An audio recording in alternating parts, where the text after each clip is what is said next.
Saludos amigos, gracias por la amabilidad de la compañía. Soy Cristino del Castillo y este es su programa A Quemarropa. Creo que en el mundo entero están soplando vientos de cambio, vientos positivos que pueden ser aprovechados por países como la República Dominicana. Oigan, por ejemplo, de lo que se está hablando en instancias como el Fondo Monetario Internacional. Primero, ya lo hemos hablado aquí en otras oportunidades, pudiera parecer reiterativo, pero es importante que le demos seguimiento a todo esto. Se recomienda aplicar un impuesto global a las multinacionales. Y esto es una iniciativa que cuenta con el respaldo del gobierno de los Estados Unidos. Incluso está dentro de una iniciativa del presidente Joe Biden. Hasta hace poco era un tema que dividía a Estados Unidos y Europa. Ustedes recuerdan las iniciativas de Francia para imponerle un impuesto a las grandes empresas tecnológicas, cosa que Estados Unidos con el presidente Trump rechazaban. Se está hablando también del problema que implica la concentración de las riquezas en pocas manos, que puede generar, dicen los expertos o los técnicos del FMI, márgenes adicionales de ganancias susceptibles de ampliar las desigualdades y además de eso de impactar en precios y afectar también la competencia. Y por esta vía destruir empleos y también ampliar la brecha entre los que más tienen y los que menos tienen. Se habla también de una política fiscal expansiva. Se recomienda la aplicación en medio de la crisis que actualmente vivimos de reformas fiscales expansivas con el objetivo de gravar las grandes fortunas, los grandes ingresos, con el objetivo de garantizar ingresos suficientes para los gobiernos y poder encarar los problemas de salud, poder aplicar medidas susceptibles de impactar positivamente en el aspecto social. Además de eso, se está hablando de combatir las desigualdades y también garantizar equidad en la distribución de las vacunas. Todas esas recomendaciones implican en los hechos un importantísimo cambio de rumbo. Porque recuerden ustedes las políticas que desde los años 80 se venían aplicando desde el Fondo Monetario Internacional, eran aquellas recetas del consenso de Washington. Privatizaciones, o sea, menos Estado, más énfasis en los factores del mercado, presupuestos equilibrados, recortes de impuestos.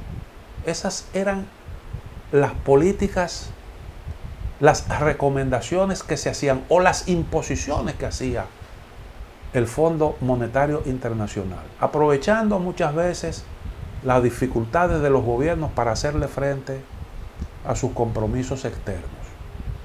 Ahora las recetas son radicalmente distintas y se parecen mucho a las políticas impulsadas por los gobiernos progresistas latinoamericanos.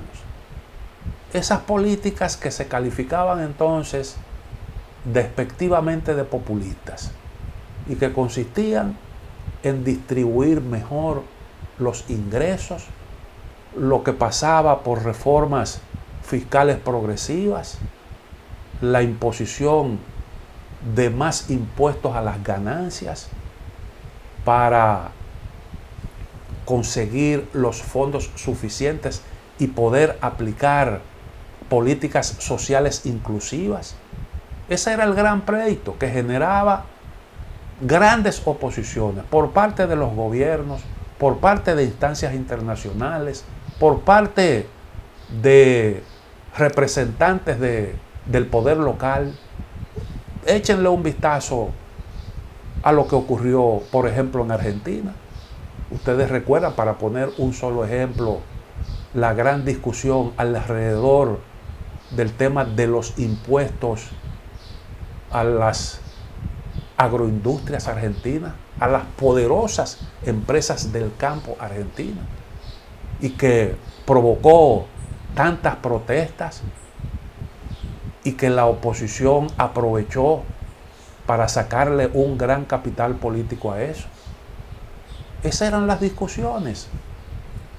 Era un enfoque distinto lo que se buscaba, por ejemplo, para poder renegociar la deuda. Era la comprensión que se reclamaba a propósito de la actitud de los denominados fondos buitre cuando Argentina renegoció su deuda y unos fondos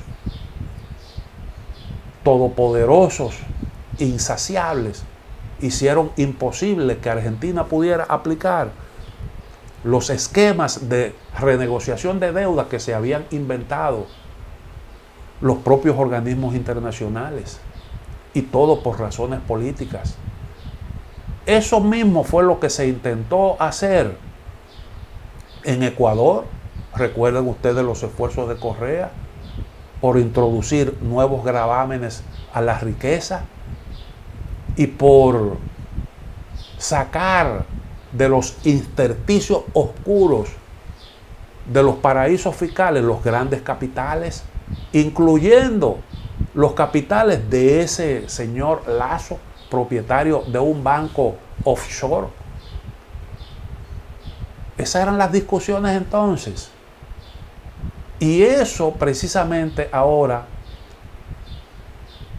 se sugiere en medio de esta crisis desde instancias como el Fondo Monetario Internacional. Pero al mismo tiempo es el camino, la ruta que ha escogido el presidente Biden de los Estados Unidos, que precisamente se ha pronunciado a favor de un impuesto a las grandes multinacionales, de cooperación para impulsar precisamente un impuesto global a estas grandes empresas, impuestos a los que más tienen, impuestos a las grandes fortunas, además de un plan para ir en auxilio de los más necesitados y desarrollar un programa de inversión para el desarrollo de las infraestructuras estadounidenses. Eso es lo que está promoviendo el presidente Joe Biden, que ha resultado, decíamos en un programa anterior, toda una sorpresa. Ha sorprendido con ese tipo de medidas, porque en el discurso de Biden ese tipo de cosas no estaban presentes, pero es precisamente lo que reclama la realidad que está viviendo actualmente Estados Unidos. Es decir, lo que hay son, reitero, vientos que apuntan a un cambio de fisionomía del sistema capitalista, y todo eso tiene que ver con la aparición en el escenario de un fuerte competidor que es la República Popular China. Ustedes recuerdan, siempre sostuvimos, el capitalismo adoptó su peor cara cuando le faltó la competencia, cuando se desplomó el sistema socialista y se entendió que el liberalismo había triunfado definitivamente y que el gran capital tenía las manos libres para despacharse a sus ansias, a sus anchas, y que el mercado pudiera decidirlo absolutamente todo. Quién iba a la escuela, quién comía y quién no comía, y quién podía abrirse paso en lo laboral. Todo eso el mercado era el que lo decidía, hasta si usted iba o no iba a la escuela. Y esas políticas son las que han conducido, decía, al fracaso estrepitoso, a la situación que estamos viviendo hoy en día.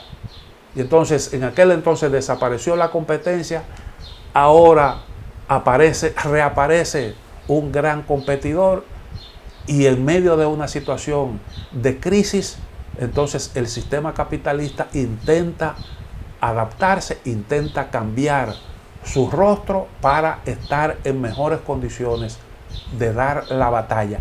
Eso es lo que está planteado actualmente. Ahora, para entender mejor cómo es que hemos llegado hasta aquí, con el objetivo de ver el asunto también en perspectiva, es necesario echarle un vistazo a lo que ha ocurrido en las últimas décadas. Una retrospectiva que nos permita precisamente explicar la realidad, la cruda realidad que se está viviendo hoy en el mundo.